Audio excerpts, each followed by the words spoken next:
So in these days of Prohibition, began its life quite unhappily, I think. Well, I went to a rehab in Arizona in the middle of the desert in my early 20s, and my counsellor accused me of using poetry to hide from myself because of the habit that I got into of taking the questionnaires and the worksheets and the whatever they were handing out and translating them into surrealism. And I thought at the time this was just my way of understanding the world as I'd always done it. And then he pointed out that maybe it was also me trying to deflect from having to think about the simple truth about what was going on with me. And so then I came home and I wrote 2 other books in the meantime, which got more and more surreal. But this voice kept on bugging me about my relationship to the truth and using surrealism to deflect from that. And I thought, well, actually, maybe he did have a point, because when you write a poem, you have the desire to confess things, but you don't want to really give away many of the facts, right? Especially when you write surrealism, you're clothing it in a dream.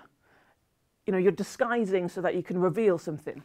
And this can be kind of weird for your mental health because you're just dealing with the unspoken all the time. And so I decided with this book that I was going to make my masks just a little bit thinner. And I was going to explore how I use poetry as a way of confronting things, but also deflecting them, and the relationship between that. Because denial is so imaginative. If you want to not think about something, we can go to extraordinary lengths to distract ourselves. And so the book's kind of in 3 sections, and the first section is very much about the imaginative properties of denial, right? And it contains lots of different characters and the people who are basically saying, I don't need any help, I'm absolutely fine, go away. And then the second section is starting to shred away some of that denial, but then you have to go through that period of shame, because that's the reason, isn't it, why you don't want to kind of admit that you haven't got a handle on things, because it feels naked and exposing. So that's the kind of second section. It has to go through the forest, if you like.